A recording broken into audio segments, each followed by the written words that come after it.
মুসা আলাইহিস সালাম তাকে বাক্সবন্দী করে আল্লাহর হুকুমে নদীতে ফেলে দিলেন। মা কাঁদতেছে, কাটা কবুতরের মতো ছটফট করছে। কলিজার টুকরো সন্তান নদীতে ভাসায় দেওয়া মায়ের জন্য কি অবস্থা বুঝতেই পারে।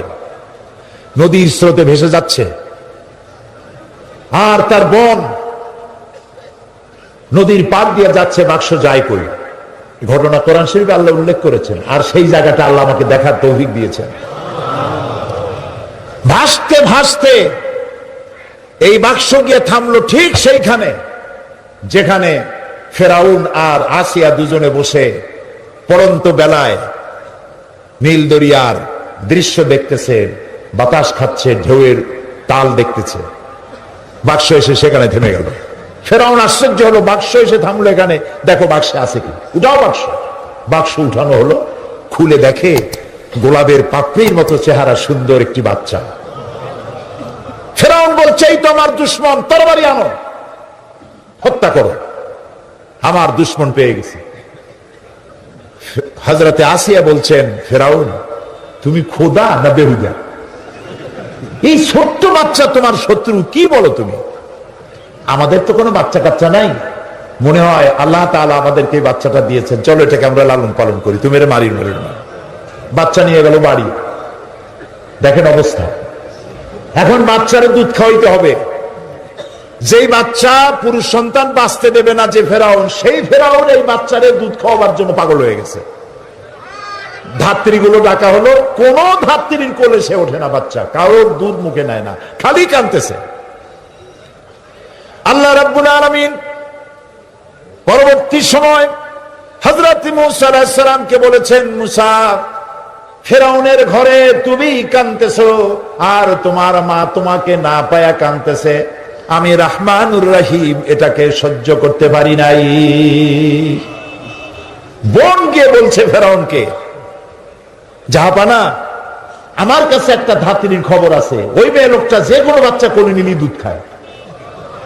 ফেরাউন বলছে, নিয়ে আসো, যত টাকা লাগে দেব। বোন গিয়ে তার মায়ের নিয়ে আসে, মা এসে বাচ্চা পেয়ে গেল, বাচ্চা কোলে নিল, বাচ্চা দুধ খাওয়া আরম্ভ করলো। ফেরাউনের বাড়িতে পয়সা দিয়া, টাকা দিয়া ফেরাউন রাখলো আর দুধ খাওয়াইলো। মুসা আলাইহিস সালাম একটু বড় হলেন, একটু বড় হয়েছেন, নাদুস নুদুস চেহারা। ফেরাউন কোলে নিয়েছে, পয়গম্বরী চেহারা তো, সলিমুদ্দি কসিমুদ্দি মার্কানা। মুসা আলাইহিস সালামের চোখ, তার ঠোঁট, তার ললাট, তার গন্ডদেশ, আল্লাহর পয়গম্বর। আল্লাহ তাআলা মুসা আলাইহিস সালামকে বলেছেন, মুসা তুমি ভয় পাও, আমি তো তোমাকে আমার জন্য বানাইছি। সুবহানাল্লাহ, এই কোরআন শরীফে আল্লাহ বলছেন, আমি তোমাকে আমার জন্য বানাইছি। ফেরাউন কোলে নিয়ে মুসা আলাইহিস সালামের মস্তক উঁচু করে করে ঠোঁটটা নামায় দিল। মুসা আলাইহিস সালামের ঠোঁটে ঠোঁট লাগায় চুমা দিবে।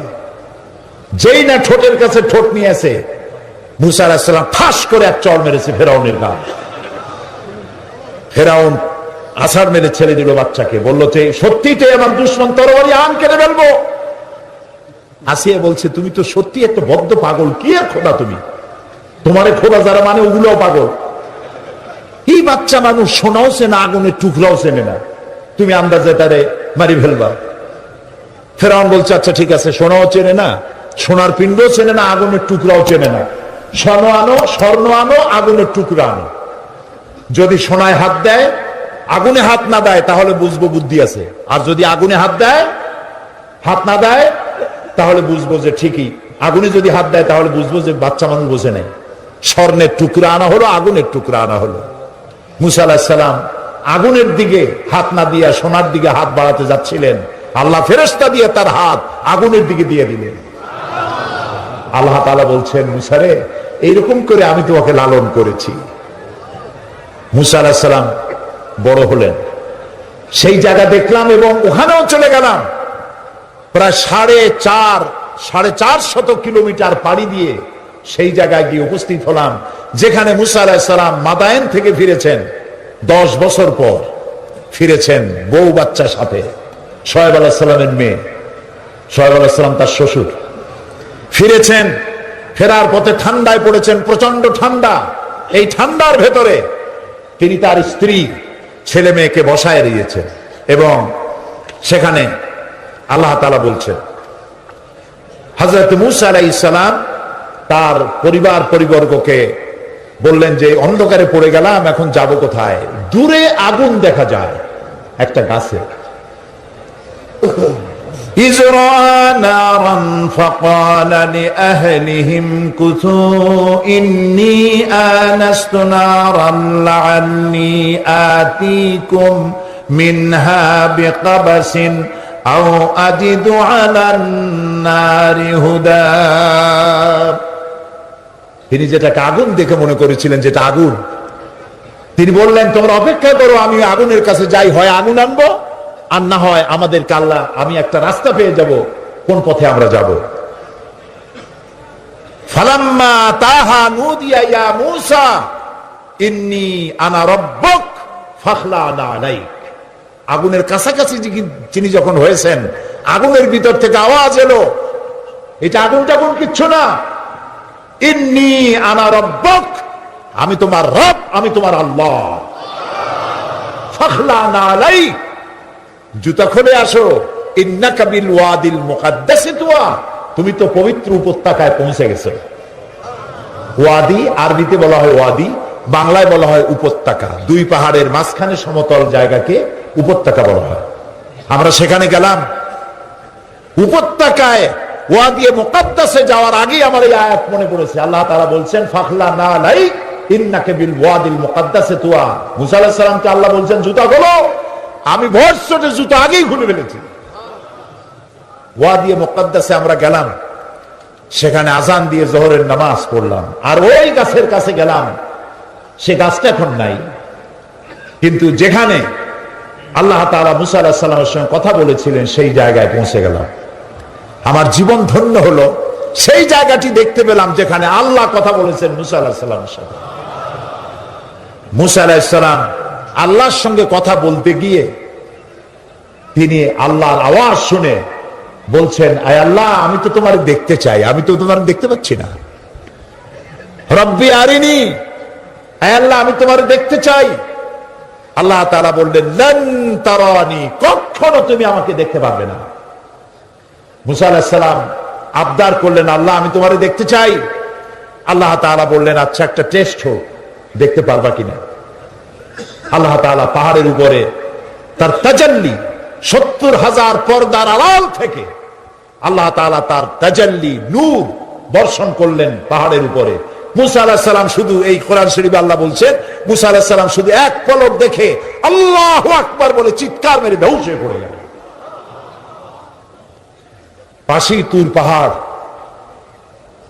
তুরের উপরে আল্লাহ তাআলা একটা সূরা নাযিল করেছেন, ওয়াতিন ওয়াজ জাইতুন ওয়া তুরি সিনিন। তুরের আল্লাহ তাআলা কসম করেছেন, যেই পাহাড়ে উঠলে পরে আকাশের মেঘ ধরা যায়, এত উঁচা পাহাড়, এই পাহাড়ের উপরে ৪০ দিন তিনি ইতিকাফ অবস্থায় ছিলেন এবং সেখানে তওরাত নাযিল হলো। সে জায়গাও আল্লাহ দেখার তৌফিক দিলেন। এরপরে মূসা আলাইহিস সালামের সঙ্গে সংগ্রাম ছিল যেই ফেরাউন, সেই ফেরাউনকে দেখার ইচ্ছা হলো আমার, যে শয়তানটার একটু দেখি। ৪০ পাউন্ড জাদুঘরে ঢুকতে লাগে, শয়তান তালাশ করতেছি, পাই না। জিজ্ঞেস করলাম যে আসল শয়তানটা কই, বললো সে তো দোতলায়। ওইটারে দেখতে গেলে আরো ৪০ পাউন্ড দরকার। সে পয়সাও দিলাম দেখার জন্য। উপরে যখন গেছি যাই দেখি এরকম একটা বড় বাক্স, গ্লাসের বক্স, এর ভিতরে মিস্টার ফেরাউন শীতই শুয়ে আছে। ওই জায়গাও দেখেছি যেখান থেকে ফেরাউন মূসা আলাইহিস সালামকে তাড়া করেছিল, আর দরিয়া ফেটে রাস্তা হয়ে গেল, যেখান থেকে মূসা আলাইহিস সালাম হেঁটে গিয়েছিলেন।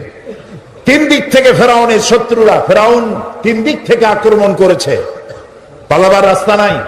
সাথী সঙ্গীরা বলছেন, ইয়া মূসা ইন্না লামুদরাকুন, আমরা তো পাকড়াও হয়ে গেছি, পালাবার পথ নাই।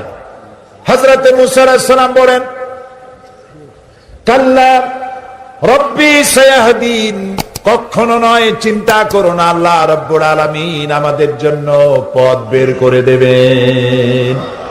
লক্ষ্য করছেন, ৩ দিকে শত্রু, একদিকে দরিয়া, পালাবার কোনো রাস্তা নাই। হযরতে মূসা আলাইহিস সালাম বলছেন, ভয় পাইও না, পথ দেখায় দেবে কে? বলে আল্লাহ পাক পথ দেখিয়ে দিবেন।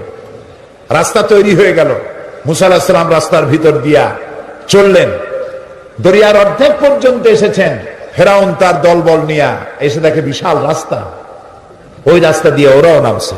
ঠিক মাঝখানে যখন এসেছে, আল্লাহ তাআলা বলছেন, দরিয়াকে হুকুম করলেন বন্ধ হয়ে যায়। বন্ধ হয়ে যায় এটা তো বলার দরকার নেই। আল্লাহ যখন কিছু ইচ্ছা করেন কি বলেন? খুব হয়ে যা, দিনান দেয়ার হয়ে যায়। দরিয়া বন্ধ হয়ে গেল। সাথী সঙ্গী যা ছিল সুগনি খাইয়া মরিয়া সব শেষ। ফেরাউন ডুবতেছে আর উঠতেছে, পানি খেতে খেতে পেট একেবারে পোটকা মাছের মতো মোটা হয়ে গেছে। ফেরাউন বলছে, আমানতু আন্নাহু লা ইলাহা ইল্লাল্লাযী আমানাত বিহি বানু ইসরাঈল। হায় আল্লাহ, আমি ঈমান এনেছি ওই আল্লাহর উপরে যে আল্লাহর উপরে ঈমান এনেছে বনি ইসরাঈলেরা।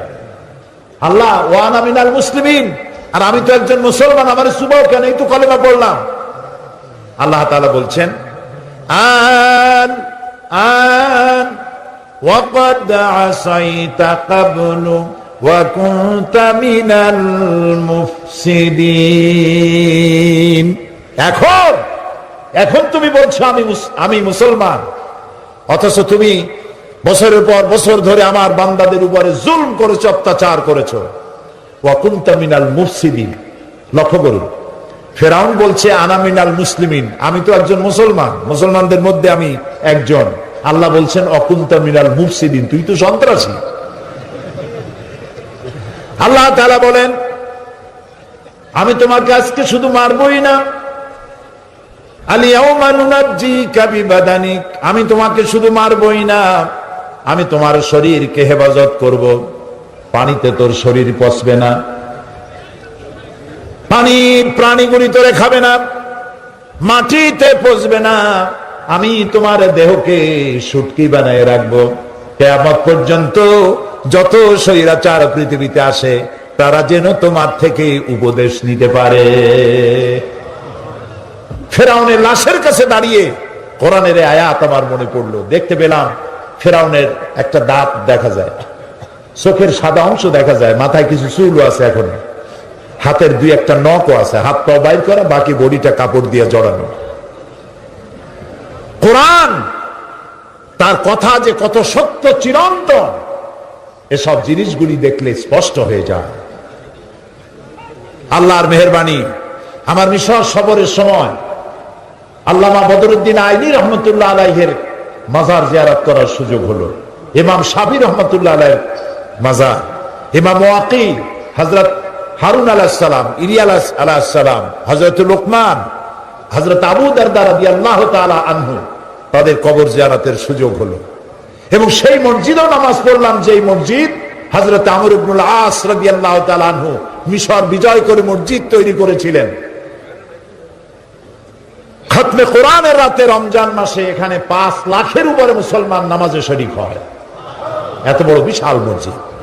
প্রিয় ভাই সব, এই কথাগুলি আনলাম আমি এই কারণে, আল্লাহ তাআলা বলছেন আস-সাইহুন, পরিভ্রমণকারী, তওবাকারী, ইবাদতকারী, প্রশংসাকারী এবং পরিভ্রমণকারী, দ্বীনের দাওয়াত নিয়ে সর্বত্র ছড়িয়ে পড়া। এবং এই দাওয়াত দিতে গিয়ে যত বিপদ আসে, সমস্ত বিপদ হাসি মুখে বরণ করা, কৌশলের সাথে বিপদের মোকাবেলা করা, এটা মুসলমানের কাজ, ইমানদারের কাজ। দাওয়াত পৌঁছানো, সকলের কাছে দাওয়াত দেওয়া। এরপরে 5 নম্বরে বলা হচ্ছে আর রাকিউন আস-সাজিদুন, রুকুকারী আর সেজদাকারী, অর্থাৎ নামাজ আদায়কারী। নামাজ আল্লাহ তাআলা সমস্ত ইবাদত দিয়েছেন জমিনে, শুনতেছেন? কালেমা, হজ, যাকাত, এসব কোথায় দিয়েছেন? জমিনে। নামাজ কোথায় দিয়েছেন? আরশে আজিমে। এই নামাজ আল্লাহ তাআলা ফরজ করেছেন। নবী করিম সাল্লাল্লাহু আলাইহি ওয়াসাল্লামের মেরাজে আল্লাহ তাআলা তাকে এই নামাজ যখন হাদিয়া দিলেন, তিনি ফেরার পথে মুসা আলাইহিস সালামের সঙ্গে দেখা হলো। তিনি জিজ্ঞেস করলেন, আল্লাহ তাআলা আপনাকে কি দিয়েছেন? তিনি বললেন, আমার উম্মতের জন্য 5 ওয়াক্ত নামাজকে, 50 ওয়াক্ত নামাজকে তিনি ফরজ করে দিয়েছেন। মুসা আলাইহিস সালাম বললেন, সর্বনাশ, আমি তো বনি ইসরায়েল নিয়ে বহু বছর কাটাইছি, মানুষ যে কত বেকায়দা, 50 ওয়াক্ত নামাজ আপনার উম্মতেরা পড়তে পারবে না, আপনি কমায় আনেন। তিনি গেলেন এবং আল্লাহর কাছে বললেন, আল্লাহ তাআলা 10 ওয়াক্ত কমায় দিলেন। আবার আসলেন, আবার গেলেন, আবার আসলেন, আবার গেলেন, থাকলো কত? 5। মুসা আলাইহিস সালাম বলেন, আমি আশঙ্কা করি এই 5 ওয়াক্তও পারবে না, আপনি আরো কমান। নবী করিম সাল্লাল্লাহু আলাইহি সাল্লাম বললেন, আমি আল্লাহর কাছে আর যাইতে পারবো না, আমার শরম করে। আল্লাহ দিলেন 50 ওয়াক্ত, আপনার বারবার ইনসিস্ট করার কারণে আমি গেলাম, আল্লাহ কমাইতে থাকলেন, আমি আর পারবো না কমাইতে। আল্লাহ রাব্বুল আলামিন বলেন, নবী, আমি আপনাকে 50 ওয়াক্ত নামাজ আপনার উম্মতের জন্য ফরজ করে দিয়েছিলাম, কমাতে কমাতে 5 ওয়াক্ত আনা হলো। যেহেতু আমি আল্লাহ বলেছি 50 ওয়াক্ত, আপনার উম্মতেরা যারা 5 ওয়াক্ত নামাজ আদায় করবে, 50 ওয়াক্তের সওয়াব আমি আল্লাহ তাদের আমলনামায় দিয়ে দেব। তাহলে যে ব্যক্তি নামাজ আদায় করলো সে 50 ওয়াক্ত গেইন করলো, সুবহানাল্লাহ বলেন। আর যে ব্যক্তি নামাজ পড়লো না সে কতটা লস করলো? 50 ওয়াক্ত লস করলো। এই নামাজকে আল্লাহ তাআলা ফরজ করেছেন মেয়ে লোকের জন্য। প্রতি মাসে একটা কনসেশন আছে নামাজের, আল্লাহ মাফ করে দিয়েছেন। তার পিরিয়ড যখন আসবে পড়া লাগবে না, আল্লাহ মাফ করেছেন, আলহামদুলিল্লাহ। এটা মেয়েদের জন্য কনসেশন আল্লাহর পক্ষ থেকে। কিন্তু পুরুষ 2 অবস্থা, পাগল, বেহুশ, এই 2 অবস্থা ছাড়া পুরুষের জন্য নামাজ কোন অবস্থায় মাপ নাই। আল্লাহর নবী বলেন, মান তারাকা সালাতান মুতাআম্মিদান ফাকাদ কাফারা, ইচ্ছে করে যে নামাজ ছেড়ে দিল সে কুফরি করলো। নাউজুবিল্লাহ। রাসূলকে জিজ্ঞাসা করা হয়েছে, আল্লাহর বান্দা এবং কাফের দুটোর মধ্যে পার্থক্য কি? রাসূলুল্লাহ বলেছেন, নামাজ। নামাজ, যে ব্যক্তি নামাজ পড়লো সে ব্যক্তি আল্লাহর বান্দা, যে নামাজ পড়লো না সে কুফরি করলো। নামাজ না পড়া কুফরি, নামাজ না পড়া কি? রাসূলুল্লাহ বলছেন, লা দীনা লিমান লা সালাতা লাহু, যার কাছে নামাজ নাই তার কাছে দ্বীন নাই, ঈমান নাই, চরিত্র নাই, কিচ্ছু নাই। প্রিয় বগুড়াবাসী, প্রিয় উপস্থিতি, ভাই এবং বোনেরা, আল্লাহ নবী বলেছেন যে ব্যক্তি নামাজ আদায় করে না, ইচ্ছে করে নামাজ ছাড়ে, আল্লাহ এবং রাসূলের সাথে তার কোনো সম্পর্ক থাকে না। সমস্ত সম্পর্ক আল্লাহ কাট করে দেন। আল্লাহ তার দিকে রহমতের নজরে তাকান না।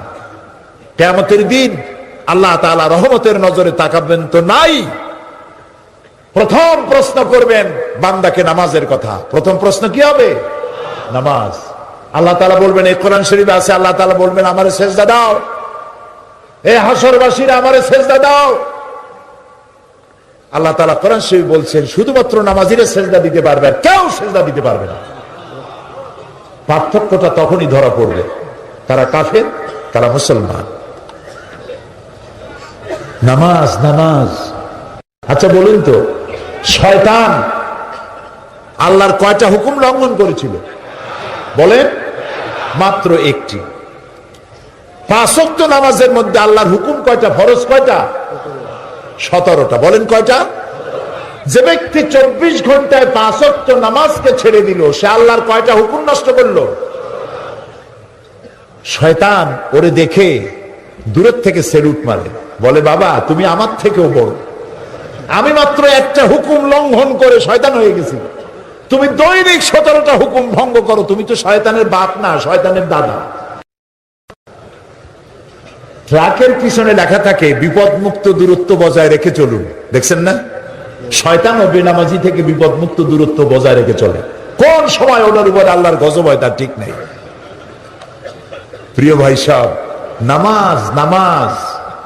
নবী করিম সাল্লাল্লাহু আলাইহি সাল্লাম তার জীবনের শেষ কথা যেটা ছিল সেটা হলো নামাজ, নামাজ, নামাজ। আমার উম্মতেরা নামাজ ছেড়ে দিও না। কোরআন শরীফের মধ্যে আল্লাহ তাআলা 82 জায়গায় বলেছেন নামাজ আদায় করে। কয় জায়গায় বলছেন? 82 জায়গায়। আমার আল্লাহ বলেছেন 82 জায়গায় নামাজ নামাজ নামাজ আদায় করে। এই নামাজ মানুষকে বিনয়ী করে, এই নামাজ মানুষকে নিজের ছোটত্ব প্রমাণ করে। আর আল্লাহ বড়। নামাজের সব জায়গায় উঠতে বসতে দাঁড়াতে কি বলতে হয়? আল্লাহু আকবার, আল্লাহু আকবার, আল্লাহু আকবার। মানে কি? আল্লাহ সর্বশ্রেষ্ঠ আর আমি তোমার গোলাম। মাথা নিচু আল্লাহ ছাড়া কারো সামনে করা যায় না। আপনাদের মনে আছে 1996-তে আমি যখন পার্লামেন্টে প্রথম গেলাম, আমি গিয়ে দেখলাম সেইখানে মন্ত্রী এমপি গোষ্ঠী সুদ্ধা ভিতরে ঢুকতেছে মাথা নিচু করে, মাথা নিচু করে, ঠিক এইভাবে নিচু করে ঢোকে। আমি জিজ্ঞেস করলাম আমার পাশে যিনি বসা, ভাই আমি তো নতুন মানুষ, পার্লামেন্টে জীবনে আসি নাই, এই যে যারা ঢুকতেছে মন্ত্রী এমপি গোষ্ঠী সুদ্ধা রুকু দিয়ে ঢোকে কেন? না রুকু না, এটা নিয়ম, আপনি তো বোঝেন না। আমি বললাম বুঝি না বলি তো জিজ্ঞেস করতেছে মাথা নিচু করে কেন? দেখেন আমাকে বই দিল, বইতে rules of procedure article number 267 ওখানে লেখা আছে পার্লামেন্টে ঢোকার সময় এবং বেরোবার সময় উভয় অবস্থায় স্পিকারকে সম্মান জানাবার উদ্দেশ্যে মাথা ঝুঁকাইয়া সম্মান প্রদর্শন করিতে হইবে। নাউযুবিল্লাহ মিন যালিক। আমার মাইন্ড স্ট্রাইক করলো। কিন্তু পার্লামেন্টের নতুন মানুষ কেমনে কথা কয় জানি না, কোন কথা বলবো আর বলবে বসেন, বেইজ্জতি কাণ্ড। আমার বুঝতে সময় লাগলো 2-3 দিন পার্লামেন্টে কি সব ধারা নিয়ে কথা বলা যায়। 3 দিনের মাথায় পয়েন্ট অফ অর্ডারে দাঁড়ালাম, 15 মিনিট বক্তব্য রেখেছি। হুমায়ুন রশিদ সাহেব তখন স্পিকার ছিলেন, তিনি মারা গেছেন, আল্লাহ তাকে রহম করুন। আমি তাকে বললাম রুলস অফ প্রসিডিওরের আর্টিকেল নাম্বার 267 এটি কোন মুসলমান মানতে পারে না। মুসলমানের মাথা নত হবে কেবলমাত্র আল্লাহর সামনে, কোন মানুষের সামনে মাথা নত হতে পারে না। কোরআন আর হাদিস দিয়ে বুঝাইলাম। 15 মিনিট স্পিকার আমার দিকে তাকিয়ে থাকলেন। 15 মিনিট শেষ হওয়ার পর, বক্তব্য শেষ করার পর তিনি আমাকে বললেন, মৌলানা সাহেব আপনার বক্তব্যের সাথে আমি 100% একমত, কিন্তু আমি তো এইভাবে এটা বন্ধ করতে পারবো না। এই জন্য আপনাকে বিধি মোতাবেক নোটিশ দিতে হবে। নোটিশ কমিটি তুলবে, সেখানে আলোচনা হবে, সেখানে আলোচনা সিদ্ধান্ত যেটা হয় সেটা পার্লামেন্টে আসবে, তারপরে আমার রুলিং যাবে। আমি যথাবিহিত নোটিশ দিলাম, আলোচনা হলো।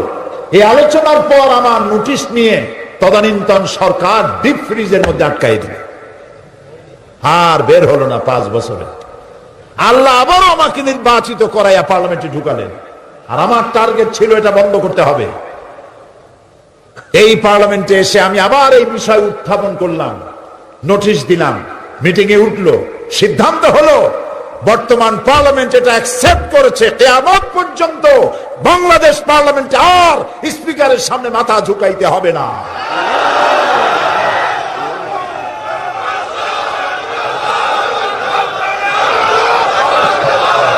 প্রিয় ভাই সব, মানুষ মুসলমান মাথা নত করবে কেবলমাত্র কার সামনে?